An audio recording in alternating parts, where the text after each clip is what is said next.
I went because he asked me to. That's the part that still burns. Grant didn't forget about me. He didn't accidentally leave me out. He texted me the address, told me where to park, said it would mean a lot if I was there. He said it was a big night. Promotions. Investors. The kind of thing you show up for, even if you're tired and your week has already been chewed to pieces. I dressed like a wife who belonged there. Not flashy, not invisible. Neutral enough to stand next to him without stealing focus. Confident enough to look like I knew his world. The event was held on the top floor of a glassy downtown building in Austin. White walls, long windows, catered trays that smelled expensive. I recognized faces from holiday parties, work dinners, the occasional barbecue where everyone pretended not to talk about numbers. People smiled when they saw me. A few hugged me. Someone said, "You must be proud." I said, "I am." I meant it. Grant was already up front when I walked in, holding a drink he barely touched, laughing too loud the way he did when he was performing. I waited for him to spot me. He didn't. I stood there longer than I should have, watching him work the room like a man who believed it belonged to him. Then the presentation started. The CEO made a speech. Someone clinked a glass. There was applause. Grant's name was said with emphasis, like a reward. He stepped forward, adjusted his jacket, smiled. I felt that familiar swell in my chest, the one that said, "We built this. Together." He started thanking people, mentors, colleagues, the team. Then he said, "And of course, none of this would have happened without my partner." I smiled automatically. A reflex. My body already moving toward him in my mind. Except he didn't look at me. He turned slightly, gestured to the side, and a woman stepped forward. She was younger than me. Not dramatically. Just enough. Polished hair, tailored dress, the kind of calm confidence you get when you're being chosen publicly. She placed a hand on his arm like it had always belonged there. "This is Kira," Grant said. "She's been my rock this past year. Late nights, early mornings, all of it. I honestly don't know how I would have done this without her." Laughter followed. Warm. Approving. Someone clapped first, then more hands joined in. Kira smiled, modest and practiced, and leaned in to kiss his cheek. That's when someone behind me whispered, confused, "I thought he was married." I didn't move. I didn't make a sound. My ears rang, not dramatically, not like in movies, but like my body was trying to pull inward to protect something vital. My hands went cold. My stomach dropped hard enough that I had to brace my weight evenly on both feet. Grant finally saw me. His eyes flicked to mine and away again, like contact itself was dangerous. A fraction of a second passed. Maybe two. Long enough for him to register the mistake. Not long enough to undo it. Kira followed his gaze. Her smile faltered when she saw me. Not guilt, recognition. She knew exactly who I was. I stepped forward before my mind could argue with me. "Grant," I said clearly. The microphone picked it up. Conversations around us slowed, then stopped. Heads turned, not all at once, but enough. I felt their attention settle on my back like weight. He froze. Actually froze. Mouth slightly open, eyes locked on mine. "Yes?" he said into the mic, like I was a colleague interrupting. I walked until I was standing directly in front of him, close enough that I could see the pulse jumping in his neck. "I'm your wife," I said. Calm. Even. Serena. Someone gasped. Not loud. Real. Grant swallowed. "Serena, this isn't—" I didn't raise my voice. I didn't need to. "You just introduced your affair partner," I said, "as your partner." The word hung there. Affair. No decoration, no drama. Kira's hand dropped from his arm. Grant laughed, sharp and wrong. "This is not the place." I nodded. "You're right. You chose the place." His face flushed. "We'll talk later." "No," I said. "We won't." He reached for my wrist, instinctive, possessive. I stepped back before he could touch me. "You don't get to manage this," I said. "You already made your choice, publicly." Someone near the back shifted. A phone lifted, then another.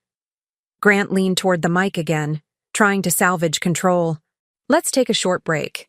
I turned to the room. "I'm sorry to interrupt your celebration," I said, steady as stone. "I just didn't realize I was attending my own replacement ceremony." That did it. The reaction wasn't silence. It was worse. Murmurs, sharp inhales, the uncomfortable movement of people reassessing what they were watching. Kira stepped back fully now, her face tight. She didn't look at me again. Grant whispered, "Please." I looked at him one last time. Not the man I married. Not the father of my daughter. Just a stranger who had mistaken my loyalty for weakness. "You don't get access to me anymore," I said. "Not my time. Not my voice. Not my silence." Then I walked out. I didn't rush. I didn't look back. I took the elevator down alone, listening to my heartbeat steady itself, like something inside me had clicked into place. By the time the doors opened to the lobby, the shock was gone. What replaced it was clean, cold, focused. This wasn't the end of my marriage. It was the beginning of his consequences. And I was done asking for the truth. From that moment on, I was going to collect it. When I met Grant, he didn't look like a risk. That's the lie people tell after the fact, that there were signs written all over him, that I should have known. But in the beginning, he was careful, grounded. A man who talked about stability like it was a shared goal, not a strategy. He asked questions. He listened. He made plans that included me without hesitation. We married young enough to still believe effort could solve anything. The first years were a blur of momentum. New jobs, a small rented house, dinners eaten standing up because we were always in motion. When his career stalled the first time, I was the one who said, "We'll figure it out." I picked up extra work. I kept my salary steady while he pivoted. When he wanted to take a risk on a startup, I ran the numbers, adjusted the budget, and said yes. Not because I was naive, because I believed in partnership. When I got pregnant, the conversation wasn't dramatic. Childcare was expensive. My job was flexible. His had potential. We decided I'd slow down, just temporarily, until things stabilized. Temporary became years. I managed everything invisible: doctor appointments, schedules, the quiet logistics that keep a household upright. Grant called me the anchor, like it was a compliment. I treated it like a responsibility. The house we eventually bought wasn't romantic. It was smart. I negotiated the price. I handled the inspection. When my grandmother passed and left me a modest inheritance, I didn't splurge. I used it as a buffer. Emergency savings, renovations, breathing room. I told Grant it wasn't our money. It was protection. He agreed. At least he said he did. Our daughter arrived into a marriage that already relied on me being the steady one. Grant loved her, in the way men love children when they trust someone else to handle the details. He traveled more, stayed later, explained it all with opportunity, growth, the future. I believed him because believing him kept everything intact. The warning signs weren't explosive. They were subtle. He stopped asking my opinion on things that affected us. His phone stayed face down. He guarded his schedule like it was classified. When I asked how his day was, his answers became summaries instead of stories. I told myself this was success. That distance was the cost of ambition. The first time I felt something was wrong, I dismissed it immediately. I was folding laundry when his phone buzzed. A name I didn't recognize. I didn't read the message. I didn't need to. The way he snatched the phone, the way his shoulders tightened, that was information. I ignored it, because confronting it would have meant risking the life I was holding together. Kira entered his life as a colleague, a fixer, someone who helped smooth things over with clients. He mentioned her casually, repeatedly, like repetition could dull the impact. Kira said this. Kira handled that. I noticed he never mentioned her outside of work hours. until he did. Late night, he'd say. Client emergency. I learned not to wait up. The real cost of betrayal isn't the affair itself. It's the way it rewrites your memory. Suddenly, every sacrifice feels one-sided. Every compromise feels strategic, on his part. I stayed because our daughter was watching. Because I believed consistency mattered more than suspicion. Because nothing had been confirmed, and I didn't want to be the woman who burned everything down over a feeling. Then my sister asked me, carefully, "Are you sure you're okay?" I laughed it off, told her she was reading into things. She didn't push. She just looked at me longer than usual. The night after the event, the night I walked out of that building, I didn't go home. I drove until my hands stopped shaking and parked outside my sister's place. I didn't cry when she opened the door. I just said, he introduced her. She didn't ask who. She closed the door and said, "I was hoping I was wrong." That was the confirmation. Not dramatic, not loud, just heavy. She told me she'd seen Grant with Kira weeks ago, too close to explain away. That she hadn't said anything because she didn't have proof, and because she knew how much I was carrying already. That's when the stakes became real. This wasn't about humiliation anymore. It was about my daughter growing up thinking loyalty was optional. About the money I'd protected being used to cushion his betrayal. About a marriage built on my stability being rewritten as his success story. I didn't lose my husband that night. I lost the version of my life that depended on believing him. And once that was gone, there was nothing left to protect except myself. And my child. Everything else was already compromised. I didn't wake up angry. That surprised me. I woke up clear. The kind of clarity that doesn't buzz or shake. It settles. Like your body has already processed the grief overnight and decided what comes next without asking for permission. I lay there for a minute, listening to the house breathe, and understood something that changed the way I moved from that moment on. If I let emotion lead, I would lose ground. If I led with structure, I would win time. So I got up and made coffee. Not for comfort, for focus. I opened my laptop and pulled every document I'd ever touched in our marriage into one folder.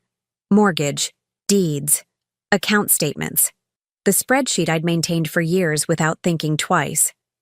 I renamed the folder with my own last name, not his. It felt symbolic, but it was also practical. Ownership begins with clarity. I didn't call Grant. I didn't text. Silence is powerful when the other person expects chaos. First call went to an attorney my sister recommended. Not a friend of a friend, not someone flashy. A woman whose reviews mentioned words like prepared and unsentimental. I booked the earliest consult and asked exactly one question before hanging up. What do I protect first? Her answer was immediate. Access. I logged into our joint accounts and changed what I could legally change without setting off alarms. I opened a new account in my name and transferred my inheritance back where it belonged. Quietly. Cleanly. I froze nothing that would be questioned later. I just made sure nothing disappeared without my knowledge again.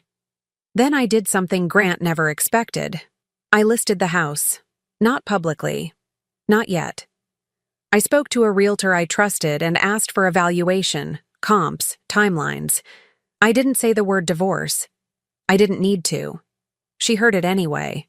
When our daughter woke up, I made her breakfast like it was any other morning. Same cereal, same strawberries, same routine. Stability isn't a lie when you're building a future. It's a strategy. I dropped her at school and didn't linger. I couldn't afford softness yet. Back in the car, my phone finally lit up. Grant. Missed call. Then another. Then a text. We need to talk. I didn't answer. By noon, his messages shifted tone. Confused, then defensive, then conciliatory.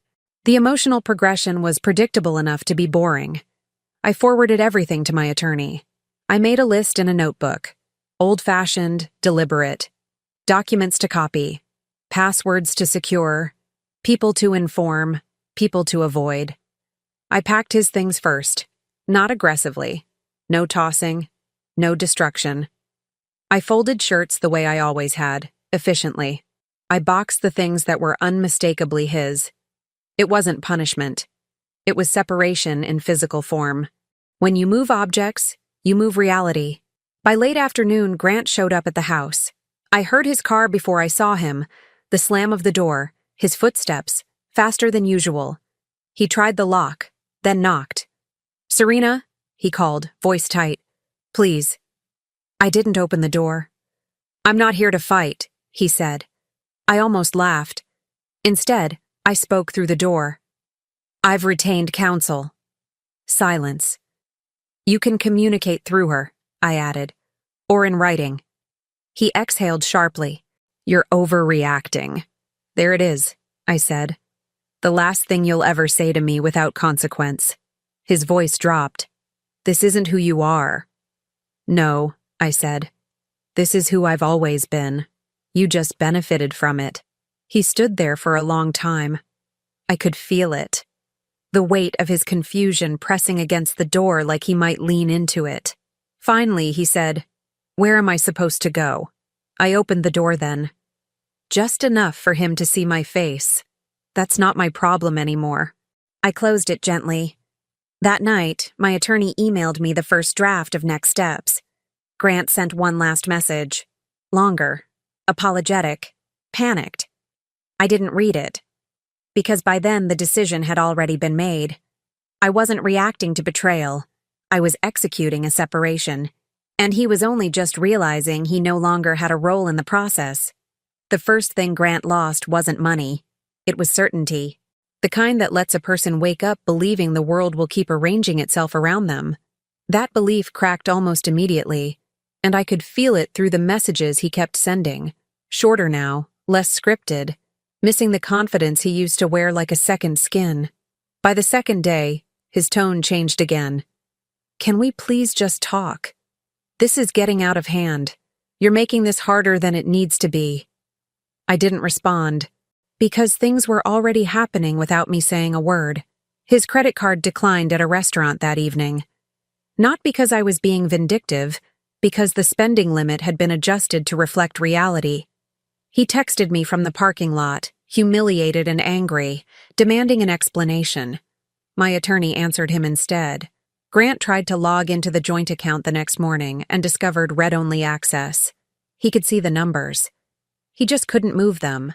That distinction mattered more than I expected. It wasn't panic yet. It was disbelief. Like a man shaking a door that had always opened before. At work, things shifted fast. Kira didn't sit next to him anymore. I didn't know this because I was watching. I knew because people talk when a story suddenly changes direction. Someone forwarded me a screenshot of a group chat I wasn't supposed to see. Nothing explicit, just enough to confirm that the room had turned cold. Grant's name started appearing in sentences with qualifiers attached. Complicated, messy, risky. The promotion he'd just celebrated stopped being mentioned altogether. Kira tried to reach out to me once. A single message, polite, carefully worded. She said she didn't intend to hurt anyone. She said things had been misrepresented. She asked if we could clear the air woman to woman. I didn't reply. Silence isn't cruelty. It's a boundary. By the end of the week, Grant's calls turned frantic. He showed up again, this time during the day, when he thought I might feel exposed. I didn't. I was working at the dining table, papers neatly stacked, my laptop open like a shield. "You're freezing me out," he said through the door. "No," I said calmly. "I'm disengaging." He laughed bitterly. "You're trying to punish me." "I'm protecting myself," I said. "Those are different things." His voice dropped. "You're blowing up our family." I finally opened the door fully. "You introduced another woman as your partner in front of a room full of people," I said. "You did that without hesitation. This isn't me blowing anything up. This is fallout." He stared at me like he didn't recognize the language anymore. That afternoon, his mother called me. Not to defend him. To ask what was happening. I told her the truth. Not emotionally. Chronologically. There was a long pause on the line. Then she said quietly, "I didn't raise him for this. That was the moment I knew the consequences were spreading. Grant's brother stopped returning his calls. A mutual friend canceled dinner plans without explanation. Invitations dried up. The social insulation he'd always relied on began to thin, strand by strand. At school pickup, another parent pulled me aside and asked if I was okay. I nodded and thanked her. Later, I learned Grant had been seen at a happy hour with Kira weeks earlier. His arm around her waist, his ring still on. People had noticed. They just hadn't known what to do with the information until I walked out of that event. Grant tried to control the narrative. He sent messages framing everything as a misunderstanding. A rough patch. A private issue being made public unnecessarily. The problem was that he'd already made it public. I hadn't added anything. I'd simply refused to clean it up for him. The realtor emailed me comps and timelines. The numbers were solid, better than expected. I forwarded them to my attorney and felt something loosen in my chest. Options create oxygen. That night, Grant called again. Not angry this time. Quiet. I don't know who I am without you managing everything, he admitted. I closed my eyes. Not in pain, in recognition. That's not my responsibility, I said. I'll do anything, he said. I'll end it. I already did. I didn't respond right away. Too late, I said finally. You don't get to choose the timeline after you betray someone. He whispered my name like it might unlock something. It didn't. When I hung up, I realized something important. The consequences weren't dramatic. They weren't explosive. They were cumulative. Every door that closed did so quietly. Every advantage he lost was one he'd assumed was permanent. And the most unsettling part for him wasn't the legal shifts or the financial tightening. It was watching me move forward without checking if he was keeping up. By the end of the week, his desperation sharpened into something else. A need to be seen. A need to confront me somewhere he could regain control. I felt it before it happened. Because when a man loses everything privately, he eventually tries to reclaim power publicly. And I knew he wasn't done embarrassing himself yet. Grant chose the place. That mattered. If he'd asked me to meet privately, I wouldn't have gone.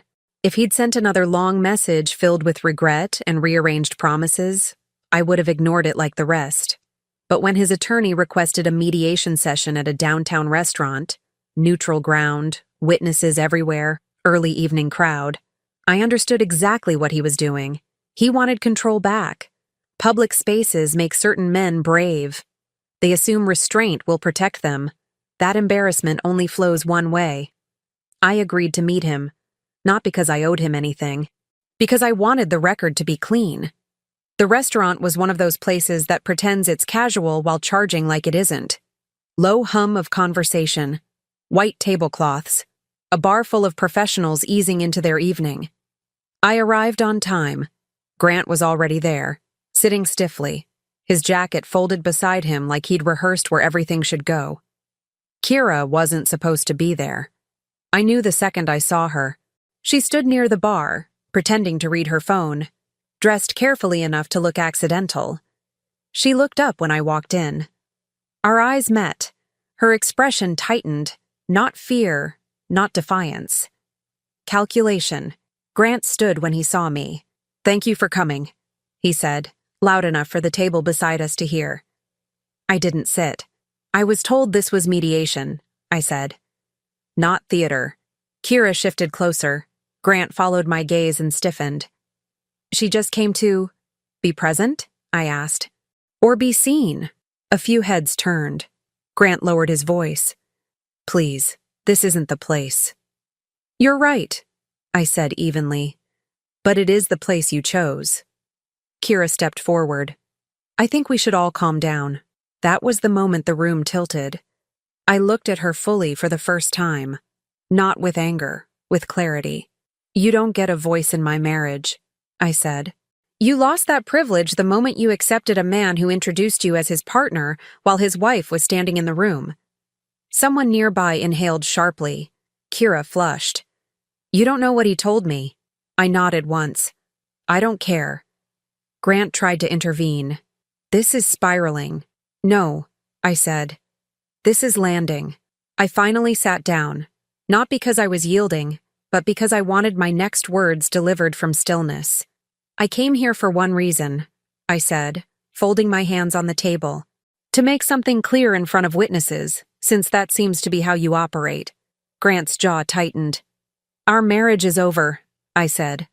Not because of a mistake, because of a pattern. And from this point forward, any communication will go through attorneys or parenting apps, not dinners, not apologies, not scenes. Kira's phone buzzed.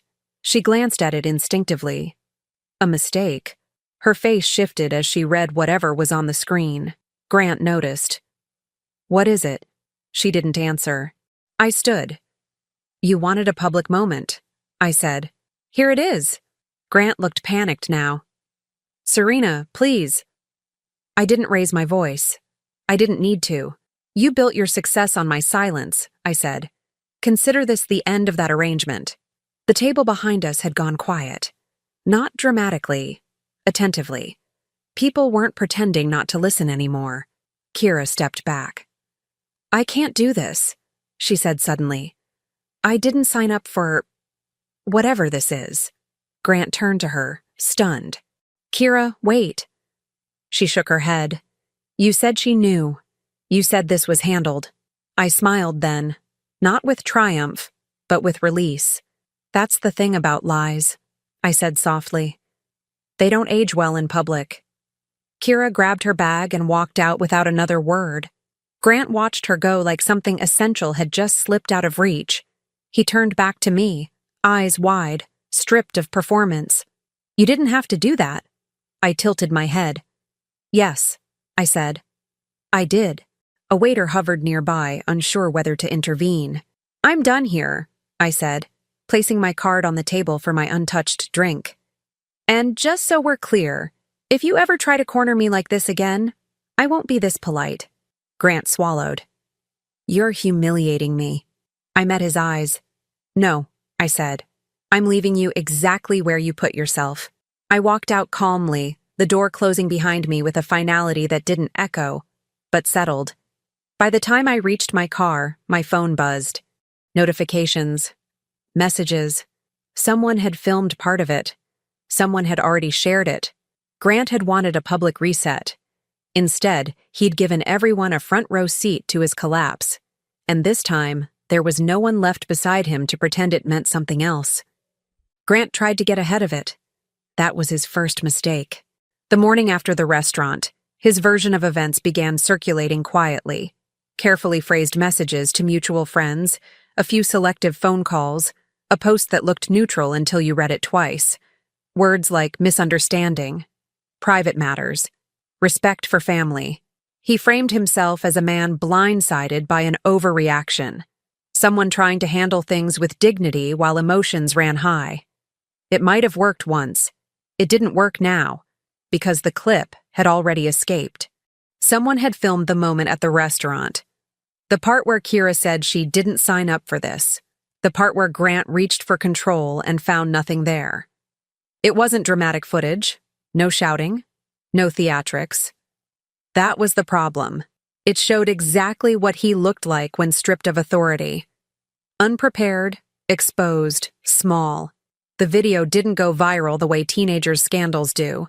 It spread the way adult ones always do, through group chats, private messages, professional circles that pretend they're above gossip until it lands in their lap. By midday, people were asking questions Grant couldn't answer without contradicting himself, so he tried to shift blame. He told colleagues I'd always been cold, that I'd checked out years ago, that the marriage had been functionally over long before Kira. He hinted at control issues, at resentment, at a wife who didn't understand ambition. He forgot one thing. I keep records, not because I'm paranoid, because that's how you manage a life responsibly. Emails, calendars, messages, photos, not screenshots ripped from context, full timelines, patterns. I didn't release anything myself. I didn't have to. Grant's version triggered curiosity. Curiosity invites comparison. Comparison invites proof. Someone forwarded his claims to my sister. She sent back dates, facts, a screenshot of a message he'd sent her months earlier thanking me for holding everything together while work got intense. Another from him praising my support the same week he claimed the marriage was already dead. The contradictions stacked up fast. By the end of the day, the story flipped. Not dramatically, decisively. Grant wasn't a man escaping a broken marriage. He was a man rewriting it retroactively to justify his exit. People don't forgive that easily, especially when they've watched the evidence surface in real time. Then the hashtag appeared. Not his name, not mine. Something simple, something accurate. People began using it ironically at first, then seriously, then pointedly. It attached itself to posts about accountability, workplace ethics, personal branding. Grant's professional world, the one he'd curated so carefully, started echoing with it. He called me that night. Over and over. I didn't answer. His attorney reached out instead, requesting restraint and discretion. Mine replied with one sentence. My client has not commented publicly, which was true. Grant tried again the next morning, this time publicly. A statement, carefully drafted, apologetic without admitting fault, emotional without responsibility. He said he was stepping back from leadership to focus on family matters. Family. The word landed wrong. Within an hour, someone reposted his statement alongside the clip from the restaurant. Another added timestamps, another added context. The comment section did the rest. The backlash wasn't loud. It was professional.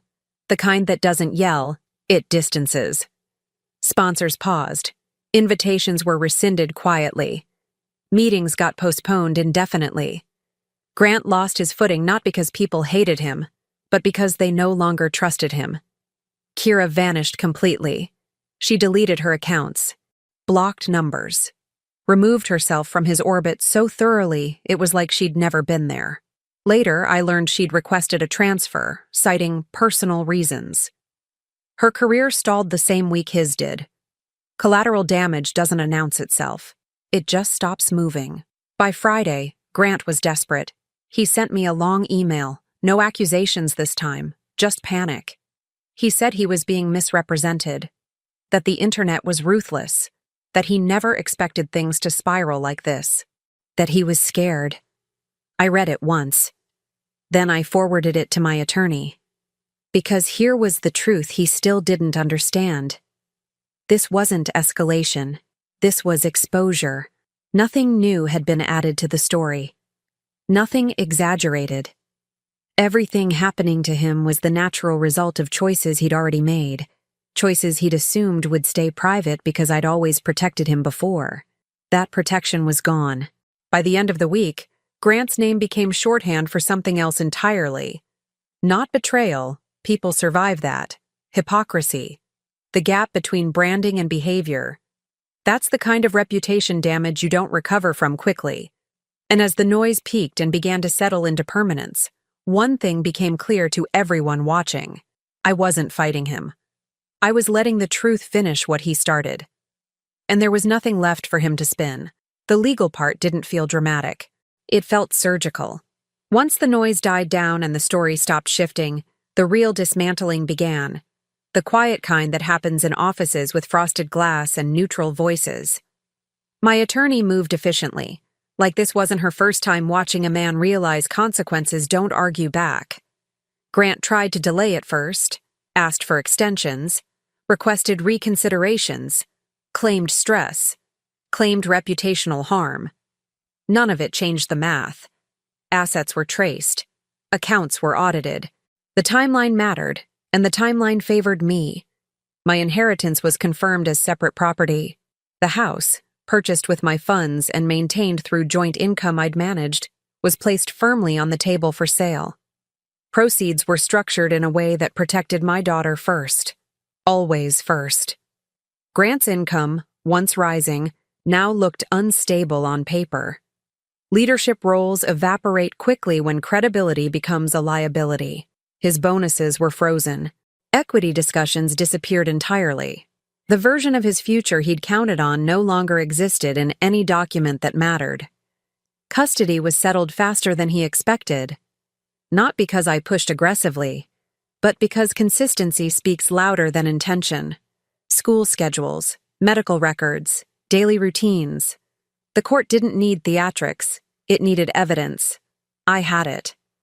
Grant didn't fight custody once he realized how exposed he was. He asked for fairness, for flexibility. I agreed to structure, not mercy. His father called me halfway through the process. We'd never been close. Cordial, respectful, distant in that generational way where men don't question their sons until something forces them to. His voice was tired. "I won't defend him," he said. "I can't." He told me Grant had asked for money, a loan, something to stabilize him until things blew over. His father refused. "You and the child come first," he said. That's how it should have been handled from the start. Grant's brother cut contact completely. No explanations, just absence. Sometimes silence is the strongest judgment. The house sold quickly. I didn't attend the closing. I signed digitally from my kitchen table while my daughter did homework beside me. The funds were distributed cleanly. I moved what I needed to move. The rest was allocated according to agreement. Grant's portion didn't last. Without steady income and without the safety net he'd assumed would always be there, his spending habits caught up with him fast. Short-term rentals, credit reliance, late payments. A pattern repeating itself, only this time without anyone managing it quietly behind the scenes. Kira resurfaced briefly, in a legal sense. Her name appeared in one document as part of an internal review at his firm.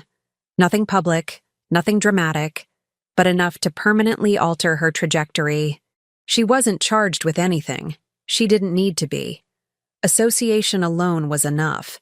By the time the divorce was finalized, Grant was living out of a friend's spare room. Temporary, he said. Transitional. I didn't ask questions. The final hearing was brief. No grand speeches, no apologies, just signatures and timestamps. The judge wished us luck in neutral tones. Grant avoided my eyes. I didn't need to see them. When it was over, I walked out into daylight and felt lighter. Not relieved exactly, but unburdened. The fallout didn't end that day. It settled. Grant became someone people spoke about in the past tense. Not with cruelty, with caution. His name stopped opening doors. His calls stopped being returned. His ambitions shrank to survival. And I realized something important in the quiet that followed. I hadn't taken anything from him. I had simply stopped carrying what was never mine to begin with. Everything that collapsed did so under its own weight. All I did was step aside. The last time Grant and I met wasn't planned. That's what he told me later, anyway. In reality, there's always intention behind desperation. I was leaving my attorney's office when I saw him across the street, standing near a coffee shop he used to take meetings in back when people still returned his calls. He looked smaller than I remembered. Not physically, but in the way men do when their certainty evaporates. His jacket didn't fit right anymore. His hair was uncombed, like effort had become optional or pointless. He crossed the street without asking. "Serena," he said, breathless. "Please, just 5 minutes." I stopped walking. Not because I owed him anything, but because avoidance wasn't necessary anymore. "Say what you need to say," I replied. He nodded too quickly. "I didn't plan any of this. I never wanted to hurt you." I waited. "I know I messed up," he continued. "I know I handled things badly. But people make mistakes. I've paid for it. You've made your point." That line landed exactly how it deserved to. "My point?" I asked calmly. He faltered. "Everything I've lost. My job, my reputation, my family. You didn't have to take it this far." I looked at him then. Really looked. At the man who still believed consequences were something I'd inflicted, not something he'd earned. "I didn't take anything," I said. "I stopped protecting you." His voice cracked. "I loved you." "No," I said. "You relied on me." There's a difference men don't like acknowledging. He swallowed hard. I don't recognize my life anymore. I nodded once. Neither do I. That's how I know I'm free. He stepped closer. I didn't move. I need to know there's a way back, he said. For our daughter. For closure. Closure isn't a meeting, I replied. It's acceptance. He reached into his jacket and pulled out a folded piece of paper. I wrote something. I didn't take it. I'm not your audience anymore, I said. Silence stretched between us, not tense, just final. He tried one last angle. You don't have to forgive me, he said. But you don't have to erase me either. I met his eyes. I didn't erase you, I said. You removed yourself when you chose someone else in public. He shook his head, frustration bleeding through. So that's it? I'm nothing to you? I considered the question carefully. You're my daughter's father, I said. And nothing else. That broke him more than anger ever could have. He exhaled sharply, looking around like he expected someone to intervene. No one did. Is there anything I can do? He asked quietly. Yes, I said. Respect the boundary you already crossed. He stood there a moment longer, then nodded. Not in understanding. In defeat. I turned to leave. Serena, he called after me. I stopped without turning around. You didn't win, he said. You just outlasted me. I smiled. Not for him, but for myself. No, I said. I remembered who I was. Then I walked away. I didn't feel triumphant. I felt complete. Because the opposite of revenge isn't forgiveness. It's indifference. And I had finally arrived there. A year passed without ceremony. No dramatic markers. No anniversary dates circled in red. Life didn't reset. It reorganized itself quietly, the way a house does after you finally remove what never fit. I moved into a smaller place on the edge of the city, closer to my daughter's school. Sunlight filled the kitchen in the mornings. We built routines that didn't depend on anyone else's mood or schedule. Homework at the table, walks after dinner, laughter that didn't feel like an obligation. She stopped asking where her father was around the same time I stopped wondering. Children adapt faster when stability replaces tension. She grew steadier, more confident. She learned that love didn't arrive inconsistently or disappear when things got inconvenient. That mattered more than any explanation I could have given her. I went back to work on my own terms. Not as a comeback, as a continuation. The skills I'd spent years applying invisibly didn't disappear just because no one had been applauding them. I took on projects that challenged me. I trusted my judgment again. Money stopped feeling like something that could vanish overnight. Security became normal. Grant drifted out of relevance the way people do when they stop being part of your daily decisions. I heard things occasionally. Secondhand updates that carried no weight. Temporary work. Another move. Attempts to rebrand. None of it stuck. I didn't feel satisfaction hearing about his struggles. I felt distance. That's how I knew the story was finished. The woman I used to be, the one who held everything together quietly, who absorbed discomfort to keep the peace, would have called that cold. I don't anymore. I call it accurate. Betrayal teaches you something sharp if you let it. It shows you where you've been overextending loyalty, where you've been confusing patience with self-erasure, where you've mistaken endurance for love. I didn't rebuild my life dramatically. I rebuilt it deliberately, and that made all the difference. I stopped waiting for closure from people who benefited from my silence. I stopped explaining myself to anyone who wasn't responsible for my future. I stopped shrinking to make other people comfortable. Freedom didn't arrive as a feeling. It arrived as a series of decisions that didn't include him. Sometimes late at night, I think back to that first event. The glass walls, the applause, the moment my name went unspoken. It doesn't hurt anymore. It clarifies. That was the last time I stood somewhere I wasn't being respected and tried to make it work. I didn't lose a marriage. I shed a role that required me to disappear. And in doing so, I gave my daughter something better than a united front built on lies. I gave her a mother who chose herself. That's not revenge. That's release. Thank you for tuning into the Velvet Revenge channel. See you next time.